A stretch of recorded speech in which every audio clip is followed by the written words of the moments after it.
Namo Buddhaya. Halo, apa kabar pemirsa Dhamma TV dimanapun Anda berada?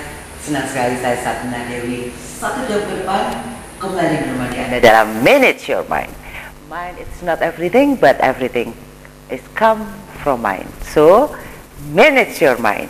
Ya, kita sering berbicara tentang mind atau batin. Bagaimana sih sebenarnya mengelola batin kita ini agar bisa hidup jauh lebih damai dan mencapai kebijaksanaan. Tentunya dengan berkenalan dengan bagian-bagian diri kita. Tanpa berkenalan, kita tidak akan mampu untuk mengontrol bagian-bagian diri ini. Pemirsa Dhamma TV, kali ini kita akan membahas salah satu tema yang sangat menarik, yaitu berpikir bijak dalam menghadapi masalah. Ya, ini kebijaksanaan apa ini ego yang berbicara? Lah, ini kan harus diteliti, direnungkan.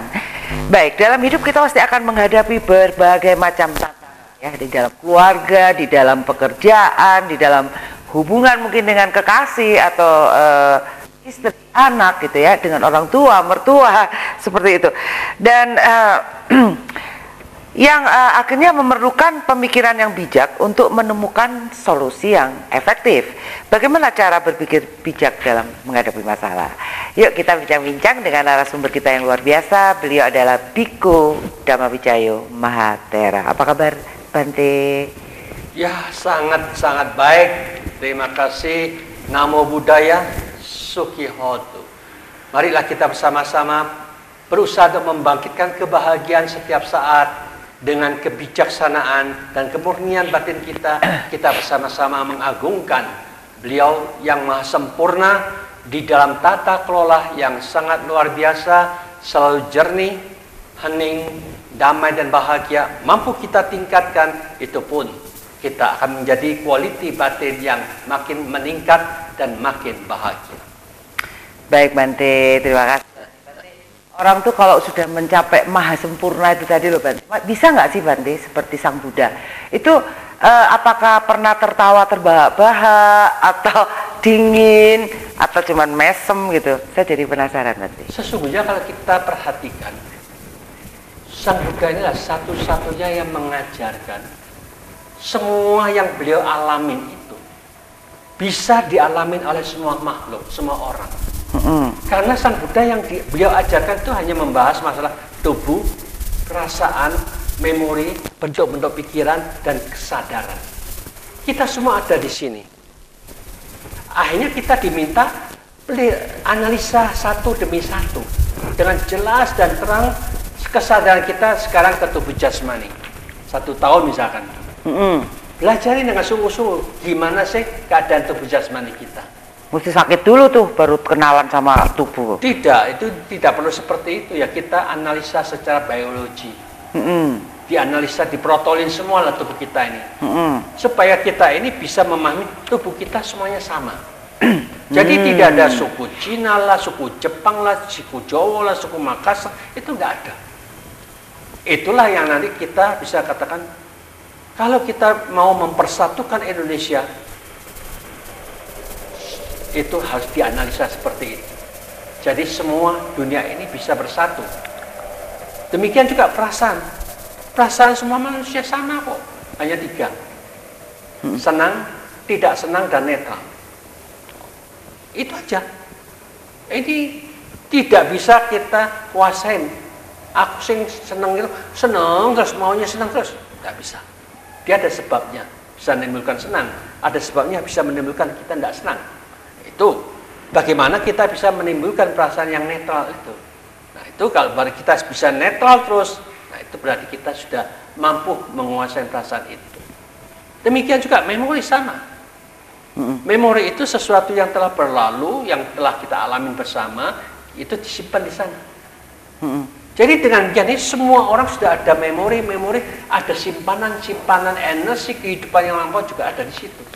Jadi dia percaya, tidak percaya terhadap reinkarnasi itu memang itu tidak menjadi masalah.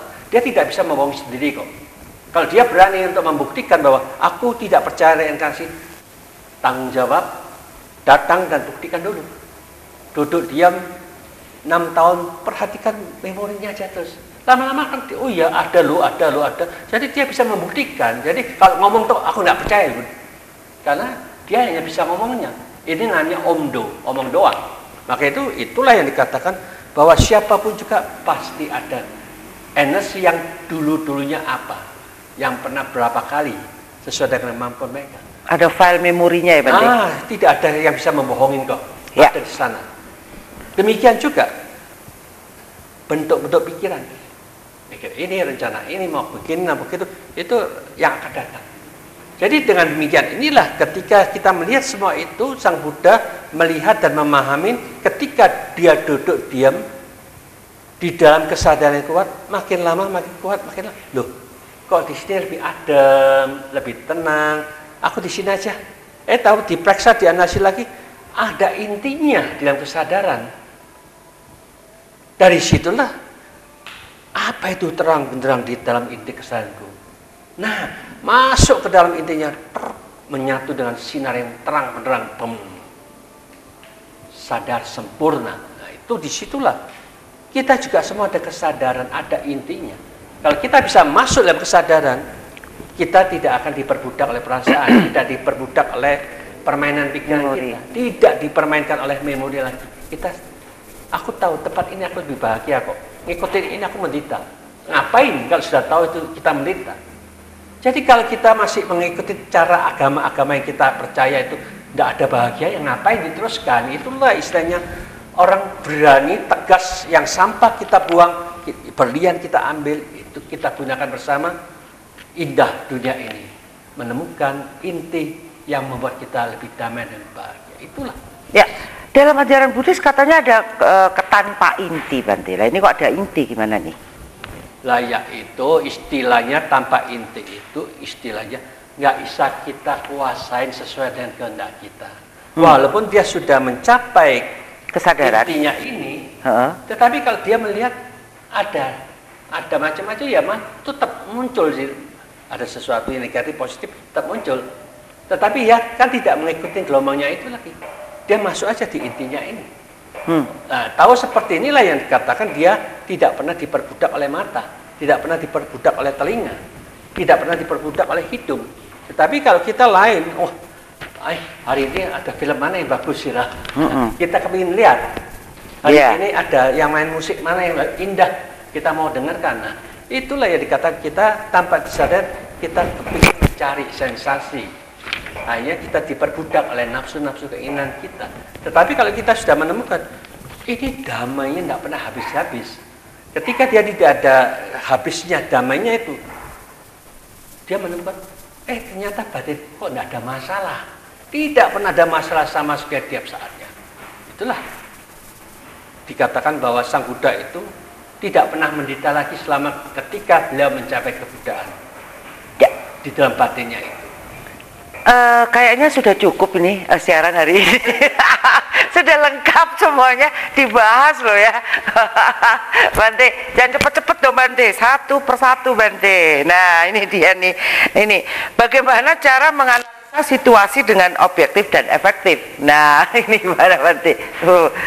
Dikupas lagi Bante. Lah ya itulah, jadi kalau kita melihat sesuatu, kita mendengarkan sesuatu itu, Sang Buddha meminta kita memisahkan. Yang di luar itu sesungguhnya netral. Mata kita juga netral. Yang menjadi masalah itu responsif dari pikiran kita. Nah, pikiran inilah yang menilai apa yang kita lihat itu sesuatu sesuai dengan penilaian kita. Dan itu dipengaruhi oleh trauma. Nah, itu campuran itu kan Bante ya bisa. Ya, itu yang membuat kita bingung yang mana yang kita ambil. Nggak efisien kan berarti, nggak efektif. Itulah yang dikatakan. Kalau kita masih mengikuti permainan pikiran kita belum bisa menyelesaikan masalah kita. Kita masih menciptakan masalah yang terus-menerus dalam pikiran kita.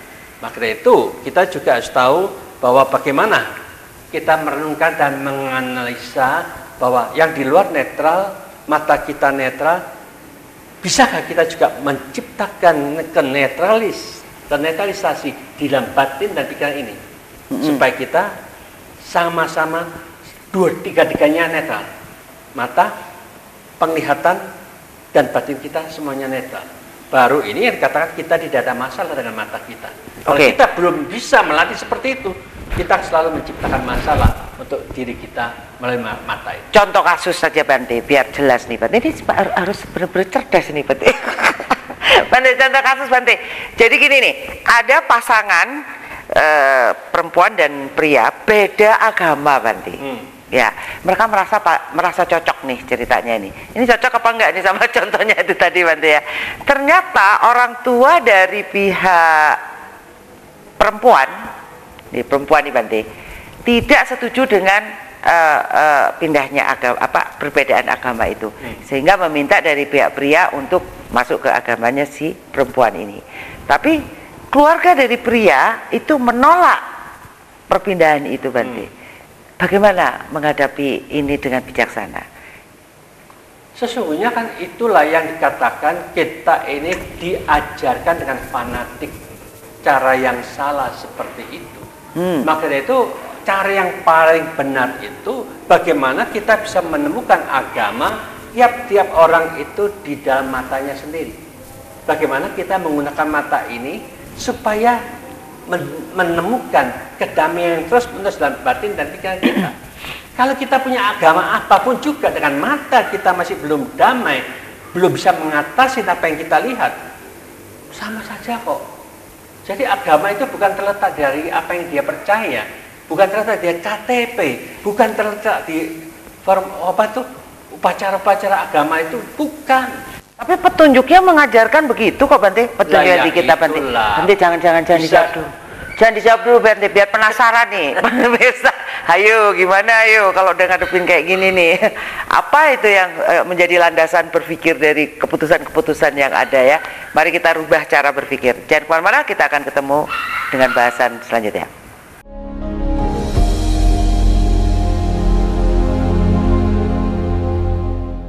Baik pemirsa Dhamma TV, lanjutkan dulu ya. Jadi apa yang menjadi landasan harusnya, ini mungkin ada keluarga yang sedang mengalami situasi ini nih. Karena suatu fanatisme bahwa memang saya merasakan sendiri Bante bahwa dulu orang tua saya melarang untuk menikah dengan yang berbeda agama. Itu sempat meracuni juga pikiran saya gitu loh. Ternyata ketika saya menikah dengan yang beda agama ternyata ya nggak apa-apa gitu. Apa dulu landasan berpikirnya? Apakah cinta kasih kah? Apa Bante? Sesungguhnya begini, siapapun juga yang siap kawin itu bertujuan bagaimana bisa menciptakan dunianya itu, rumah tangganya itu penuh dengan kebahagiaan. Maka itu kebahagiaan itu Sang Buddha memberikan 4 faktor yang bisa menimbulkan kebahagiaan. Sama sadha. Nah, seperti nama kamu sadha. Saya. Keyakinan. Okay. Kalau keyakinan berbeda, tiap hari kan kita bertengkar, berdebat. Tidak bisa nih, sebenarnya agamaku, tidak bisa, aku begini kok. Akhirnya kita debat. Makanya itu, keyakinan itu memang berbeda-beda. Tetapi yang diajarkan Sang Buddha itu sangat jauh berbeda. Kita harus yakin dengan sifat-sifat agung Sang Buddha harus munculkan dalam diri kita. Masing-masing harus bijaksana itu bagaimana? Sang Buddha kan maha bijaksana, kita harus bijaksana. Sang Buddha itu maha suci, kita masing-masing itu harus tenang dan damai. Sang Buddha itu maha sadar, kita selalu harus ada iling dan waspada terus-menerus. Sang Buddha itu maha sempurna, jadi kita masing-masing itu harus memperbaiki diri. Yang kurang, yang lemah di dalam diri kita perbaikin untuk ditingkatkan. Jadi itulah, kalau sifat-sifat ini dibangkitkan dalam diri kita sudah mengikuti cara yang diharapkan Sang Buddha. Kita masing-masing punya bijaksana, punya ketenangan, selalu eling dan waspada, selalu mau memperbaiki diri. Jadi ini sesungguhnya tujuan hidup manusia seperti itu.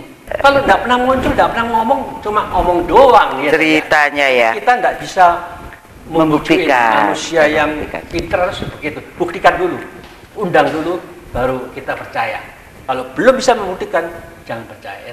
Ya. Jadi kedua, kita yakin sama ajaran Sang Buddha. Ajaran Sang Buddha itu hanya mengajak kita pandai menata keenam indera kita masing-masing lah. Bukan kita percaya dengan KTP kita. Bukan.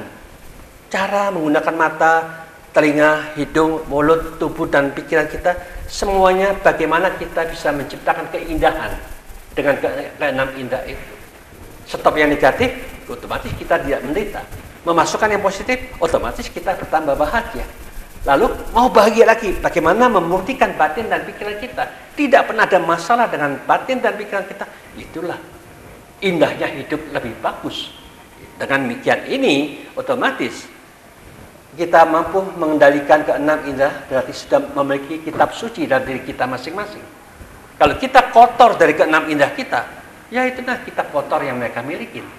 Jadi yang salah bukan agamanya, yang salah cara kamu menggunakan mata, telinga, hidung, dan pikiran kamu sendiri. Jadi dengan demikian kita tidak nyalakan mana-mana. Itulah yang namanya hukum universal, itu berlaku pada siapapun juga. Kalau kita sudah bisa melaksanakan keenam indera ini dikendalikan dengan baik, kita akan jadi siswa Sang Buddha. Mahir menggunakan keenam indera itu, otomatis siapapun juga tidak ada satupun yang ingin menderita. Ternyata gampang, nggak mau menderita ya stop yang negatif lah. Ojo mlebokno sing elek itu. Kalau kita sudah bisa menghentikan yang negatif, apakah kita tidak tambah bahagia? Apakah kita tambah menderita kalau bisa stop yang negatif itu? Ternyata siapapun yang bisa menyetop yang negatif, tidak masuk lagi ke enam indera, itu jaminan nyata kita sudah tambah bahagia di dunia ini. Kalau kita bisa memasukkan program-program yang positif, yang mampu membuat kita lebih damai dan lebih bahagia, wah, kita bertambah kebahagiaan kita. Kalau kita bisa meningkatkan pikiran kita lebih tenang, lebih damai, lebih bersih, lebih jernih, wah, meningkat. Itulah quality batin dari siswa-siswa Sang Buddha yang mahir menata keenam indera kita, karena yakin itulah berlian bisa kita bangkitkan di dalam diri kita masing-masing. Kalau ini sudah ada, otomatis kita yakin hukum sebab dan akibat. Sebab kita menggunakan keenam indera dengan tepat arah, tepat guna, tepat manfaat, akibatnya kita dapat manfaat yang luar biasa itu. Maka dari itulah yang dikatakan, inilah yang dikatakan 4 faktor yang harus kita miliki bersama, sehingga kita akan hidup bagaikan surga di dunia ini. Lalu buat apa KTP-nya terus agama apa? Buat apa kita percaya ini atau percaya itu?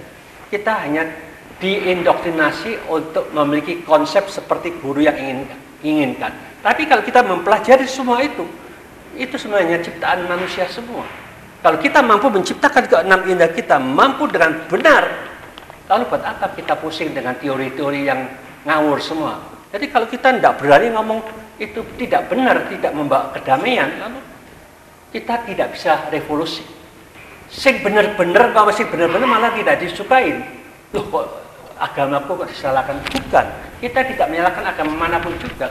Tetapi kita tidak ada satupun yang menekankan agama itu hanya terletak di keenam indera kita. Bukan KTP, bukan percaya yang kita harus percaya begini, percaya begitu. Tidak. Maka dari itulah orang bijaksana kalau belajar mengerti, oh iya, lebih baik ikutin cara ini yang bijaksana, bebas saja. Ya, yang kawinlah kamu, istilah kamu lebih bahagia, silakan terserah kamu. Nah, gitu ya. Iya, selasakno dhewe. Ya, Bante. Jadi ternyata ya, setelah saya mengadakan riset kecil-kecilan gitu ya, banyak orang yang ternyata tidak mempunyai tujuan. Ketika ditanya apa sih tujuanmu hidup ini? Bingung, bengong, mikir lama banget gitu Bante. Tidak ada tujuan, jadi dia tuh cuman mengikuti satu alur ritme yang lainnya seperti itu. Orang tua menyuruh saya begini gitu ya Bante ya. Banyak ternyata orang yang terputar di dalam ketidaksadarannya dia Bante. Ya itulah, jadi dengan demikian sudah jelas Sang Buddha itu sudah menekankan tujuan kita hidup adalah menyempurnakan apa yang belum sempurna. Oke. Ya, jadi kalau kita masih belum ada cinta kasih, masih ngejar harta, benci, terus jadi ini harus dirubah. Ya, kita belum ada kesabaran, bagaimana kesabaran ditingkatkan? Kita belum ada ketenangan, bagaimana ketenangan dibangkitkan? Kita belum ada kebijaksanaan, bagaimana kebijaksanaan itu bisa dikembangkan terus seperti itu loh. Jadi dengan demikian itulah yang dikatakan tujuan kita memperbaiki diri kita masing-masing untuk makin lama makin meningkat. Oke. Nah, dengan cara seperti inilah yang dikatakan sudah jelas, lengkap apa yang kita harapkan, yang kita cari itu ada diajarkan oleh Sang Buddha semua. Jadi kita semua yang mau belajar ilmu yang lengkap, karena Sang Buddha satu-satunya yang mengajarkan 18 jam tiap hari sampai 45 tahun mengajarkan terus tidak pernah berhenti. Jadi kitab suci Sang Buddha itu ada 84.000 judul. Sangat banyak. Mau cari apa? Ada di situ. Ya, Bante, mungkin nggak itu kan ada level-level ya, level-level kesadaran nih intinya. Mungkin nggak dari kesadaran yang rendah ini lompat kelas gitu, Bante? Mungkin nggak? Dengan metode apa? Atau dia benar-benar harus melewati tangga itu, entah dengan proses reinkarnasi atau tumimba lahir lah, atau dia bisa lompat menurut pengalaman? Bisa. Jadi kalau kita lihat dari sejarah Sang Buddha itu banyak kejadian juga. Ada musibah dari seorang istri yang anaknya 2 anak meninggal lah, suaminya juga baru tahu-tahu mau pulang ke rumah, orang tuanya juga meninggal juga, akhirnya dia sedih sekali, menderita sekali. Tetapi ketika dia sedih, menderita itu sampai pakainya tidak karu-karuan, seolah-olah mudah gitu aja. Tidak sadar dia jadi gila gitu, stresnya luar biasa. Jalan-jalan, ketemu Sang Buddha, langsung dia nangis, menghormat sekali. Akhirnya dari situ dia disadarkan, Sang Buddha pelan-pelan, akhirnya dia sadar. Tetapi ternyata ibu ini kehidupan yang lampau itu sudah punya kebajikan yang luar biasa. Sehingga ketemu Sang Buddha dikasih pengarahan begitu, akhirnya dibimbing, sadar, akhirnya dia jadi bhiksuni. Bhiksuni akhirnya latihan dengan sungguh-sungguh, menyempurnakan paramitanya, mencapai yang tertinggi dalam batin dan pikirannya. Akhirnya itulah yang dikatakan, dari yang bobrok, yang sudah menderita luar biasa stresnya, akhirnya sadar. Demikian juga Anggulimala, dia sudah membunuh sampai 999 orang, pembunuh. Tapi Sang Buddha menyadarkan, dengan penuh cinta kasih, dengan penuh kebijaksanaan, menyadarkan. Karena dia pokoknya tugas saya hanya bunuh. Dia dikejar Sang Buddha, tapi Sang Buddha menggunakan kekuatannya. Kamu lari ini, katakan, kamu bisa lari sampai 1 jam itu 60 kilo misalkan. Sang Buddha seolah-olah dia dengan kekuatan sakti 70 kilo. Kan berbeda toh, dari saya sampai. Otomatis Sang Buddha lebih maju. Aku dari dulu, waktu di hutan apapun, binatang yang lari seberapa pun, aku bisa bunuh kok. Ini kok enggak bisa saya kejar. Hai, berhenti. Aku sudah berhenti. Bohong, kamu masih berjalan. Aku sudah berhenti dari kejahatan. Baru dia sadar itu. Oke, jadi mungkin ya Bante, tergantung juga dari karma baiknya yang di masa lampau. Jadi matangnya buah ini memang bisa jadi berbeda-beda ya Bante ya. Beda-beda. Ada yang bersyukur ketemu dengan orang yang memang tepat, ada yang memang nggak ketemu sampai meninggal gitu ya, harus tumimba lahir kayaknya begitu ya. Baik pemirsa Dharma TV, kita akan ketemu lagi di segmen 3 berikutnya. Jangan lupa segmen 4 ada meditasi bareng ya, siapkan diri.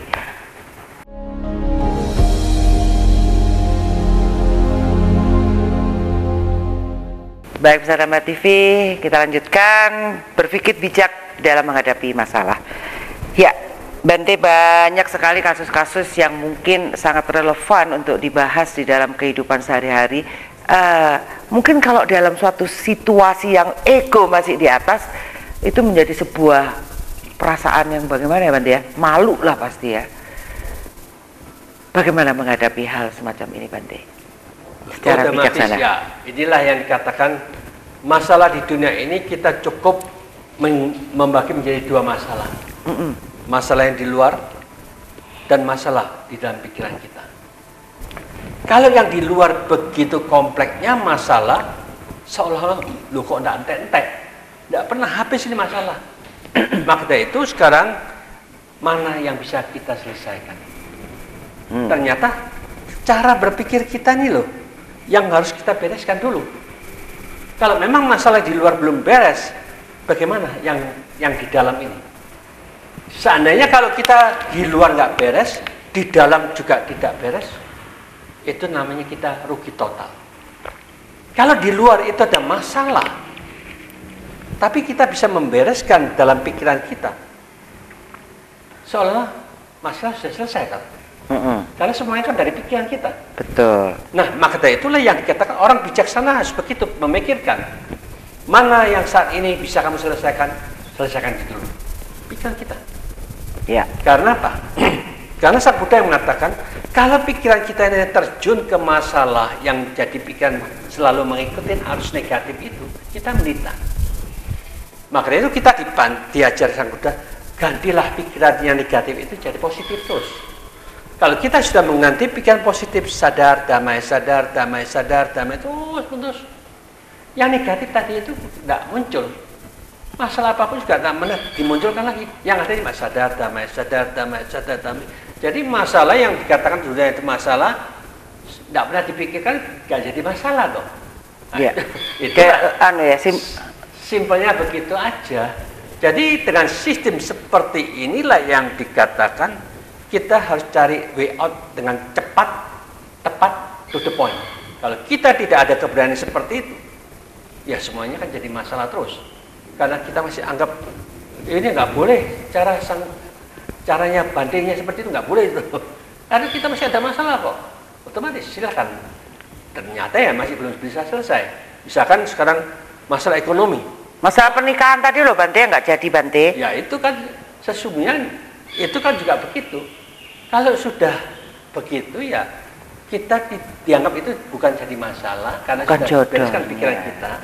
Otomatis yang di luar itu kita hadapin aja. Selalu positif thinking ya. Ya sudah. Selalu optimis gitu ya Bante. Jadi dengan demikian ya itu kan tergantung Anda berdua. Kalau Anda berdua ternyata ya merasa belum digabungkan jadi satu, kamu lebih bahagia, silakan. Sebelum terjadi pisah dulu. Nah, iya. Daripada ntar pisah di tengah. Ditunda aja ke restoran. Ditunda ya 3 bulan lagi. Ya, seperti kan sudah bayar toh, kan iman daripada hilang. Jadi kita lihat selama 3 bulan bagaimana kalian berdua. Iya. Nah, dari situ kita kasih sebarkan berita. Maaf, ini 3 bulan lagi pada tanggal sekian akan diadakan. Karena ini ada sesuatu yang perlu diperbincangkan dulu. Oke, jadi memang selalu harus ada solusi di dalam persoalan-persoalan dengan tenang ya mencari ini. Bagaimana sih cara mempraktekkan berpikir bijak dalam kehidupan sehari-hari? Seperti pasangan yang selalu menaruh cucian kotor di mana-mana, gak di tempatnya. Bikin masalah juga sih Bante. Atau kebiasaan memakai barang-barangnya, alat-alatnya tidak dimasukkan lagi ke tempatnya, alasannya capek lah gitu, seperti itu Bante. Gimana Bante? Maksudnya menghadapi dengan bijak gitu loh. Ya itulah, jadi kita kasih tempelan mantra-mantra itu. Orang bijaksana itu mengembalikan tempat sesuai dengan tempat masing-masing. Kalau kita mau jadi sembrono, jadilah binatang yang hidup di rumah. Kita akan semrawut seenaknya dewe kan gitu. Karena kita manusia yang bijaksana, tidak seperti binatang kan. Harap hati-hati. Oh panjang banget ya, panjang kali itu tulisannya. Itu namanya.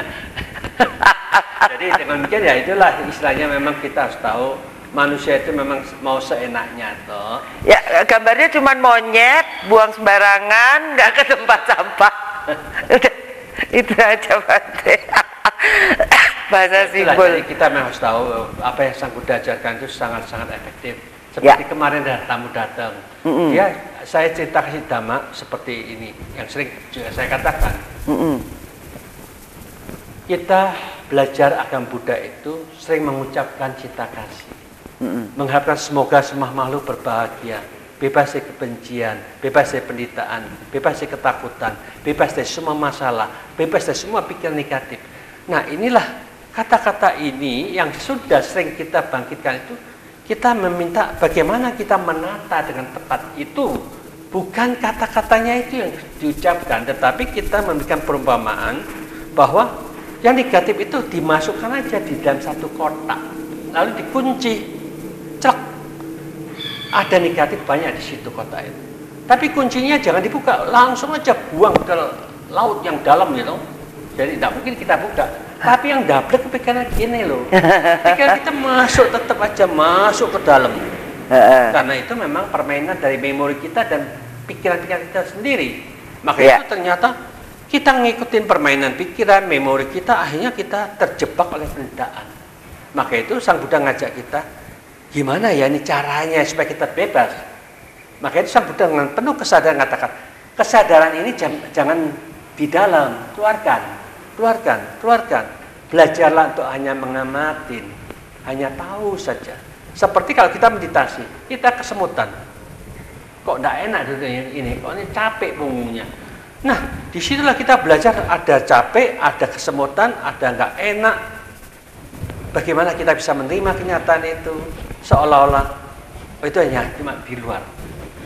Yang di dalam batin itu, ya tahu ini nggak sakit ini, nggak ada sakit di sisi yang sadar ini. Nah, kalau kita bisa masuk makin lama makin sadar, kesadaran kita makin ke dalam, rasa sakit hilang, rasa nggak enak, kesemutan hilang. Oh, bisa hilang tuh rasanya, bisa menjadi kita. Demikian juga kalau kita hanya mengamatin ada masalah dalam pikiran kita itu, kita tetap tersenyum. Ada ini, ada itu, masalah ini, masalah begitu banyak dalam pikiran. Tetapi kalau kita only the knower, kita masuk dalam si pengetahu saja, lalu tersenyum. Ternyata itu hanya permainan pikiran kita, itu hanya permainan memori kita, itu ada permainan perasaan kita sendiri. Itu bukan apa-apa, bukan masalah. Maka ketika kita sadar, di situ kita lebih kuat kesadaran kita,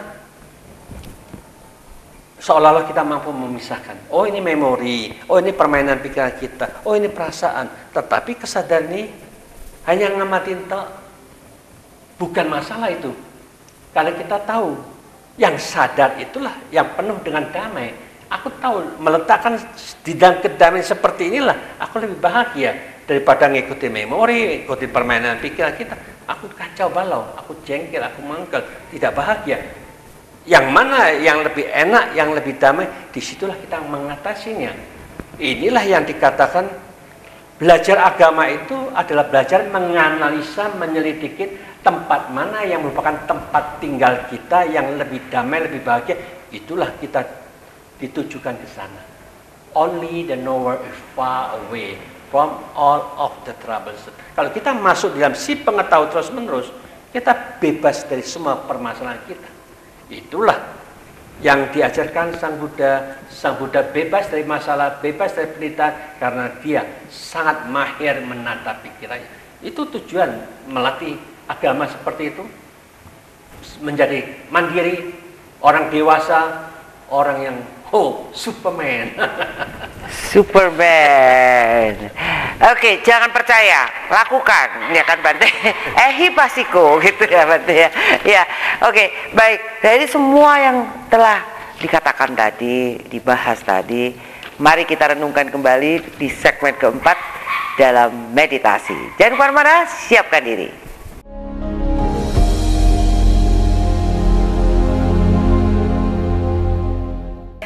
Baik pemirsa Dhamma TV, tentunya siapkan diri di tempat yang tenang, tidak ada lalu lalang, anak-anak yang berteriak-teriak mungkin di kamar aja. Kita akan lakukan meditasi bersama Bante Dhamma Wijayo Mahathera. Monggo Bante. Saat yang sangat baik ini, di malam yang indah, mari kita bersama-sama melepaskan semua beban yang ada di dalam diri kita, baik badan tubuh jasmani, beban-beban dalam pikiran kita, semuanya itu tidak ada masalah di sana. Ketika kita paham bahwa tubuh tidak ada masalah, pikiran tidak ada masalah, sesungguhnya itulah kita sudah memancing timbulnya rasa senang, gembira, dan bahagia. Mari kita bertekad bersama-sama bahwa saat ini aku hanya ingin menciptakan kebijaksanaanku. Aku ingin membentuk ketenangan dalam batin dan pikiranku. Aku ingin mengarahkan perhatian menuju kebijaksanaan dan kedamaian dengan sungguh-sungguh. Itulah tujuan kita, membangkitkan energi yang sangat positif di dalam diri kita pribadi masing-masing. Lalu kita duduk rileks, santai, pikiran, melihat dalam pikiran. Ini merupakan jalan yang tepat untuk bisa menemukan mana yang merupakan pembawa penderitaan. Jangan mengarahkan pikiran ke penderitaan itu. Mana yang membuat kita terbebaskan dari semua masalah kita. Perbanyak arah ke sana, sehingga kebebasan yang kita harapkan di dalam pikiran ini akan terwujud dengan nyata. Karena itulah yang dikatakan permainan pikiran kita pribadi. Kita bisa mempermainkan dengan tepat arah, tidak pernah masuk menderita lagi. Bukankah itu sesuatu keindahan? Kita bebas dari penderitaan. Karena mengarahkan pikiran selalu bebas dari penderitaan itu. Ketika kita memahami seperti ini, pikiran melihat pikiran dengan jelas dan terang. Kita menyatu di dalam sinar terang penuh kedamaian itu. Di sanalah yang dikatakan kita paham batin yang damai, batin yang hening adalah batin yang murni, cemerlang, terang benderang. Mari kita menyatu di dalam sinar terang, di dalam batin kita masing-masing. Meditasi kita mulai.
Tenang, tenang, tetaplah tenang. Jaga terus ketenangan dengan penuh kesadaran. Marilah cinta kasih kita munculkan di dalam diri kita ini.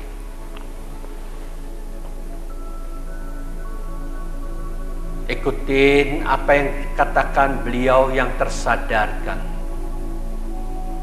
yang selalu mengharapkan kita mampu menata pikiran dengan cinta kasih. Semoga semua makhluk hidup berbahagia, bebas dari penderitaan, bebas dari kebencian, bebas dari ketakutan, bebas dari semua pikiran negatif, bebas dari semua masalah.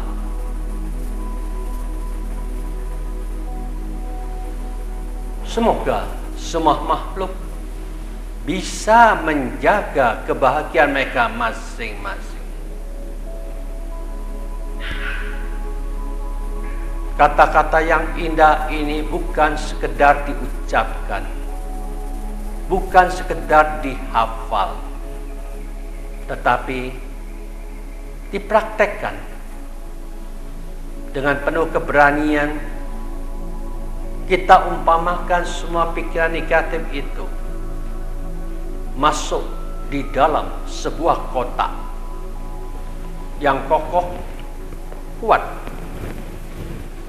dan kita kunci, dan kuncinya kita buang ke dalam lautan yang dalam, jangan dibuka lagi. Tetapi kitalah yang nakal sendiri. Kesadaran ini masih tetap bandel, terus masuk di dalam kotak itu. Ternyata semua itu ingatan-ingatan yang lampau yang kita permainkan lagi, membentuk pola-pola pikir berulang-ulang seperti itu, yang membuat kita menderita. Tetapi kita diminta untuk mengeluarkan kesadaran di luar kotak. Kita hanya sebagai pengamat yang mengetahui saja, sadar saja, mampu memisahkan dari semua permasalahan dunia ini. Ada kesadaran sebagai kesadaran, tahu itu memori sebagai memori, tahu itu sebagai permainan-permainan pikiran kita sendiri. Mengikuti memori dan permainan itu, kita terhanyut oleh penderitaan juga. Tetapi kita sekedar menjadi si pengamat, tahu saja. Ternyata batin kita bebas dari semua masalah itu. Masuk di dalam kebebasan itu, diperdalam lagi ke dalam kesadaran yang lebih kuat, sampai kesadaran yang terkuat hanya sadar dan sadar saja. Disitulah si pengamat yang sadar itu akan membebaskan kita dari semua masalah itu sendiri. Mari kita bersukacita, mampu menjaga kebahagiaan dengan sepenuhnya sadar di dalam kesadaran. Meditasi kesadaran dimulai.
Semoga dengan kekuatan para Buddha yang maha suci, maha sadar, maha sempurna, menyinar-sinar kesempurnaannya ke dalam batin dan pikiran kita, selalu jernih, hening, tenang, damai, dan selalu bahagia.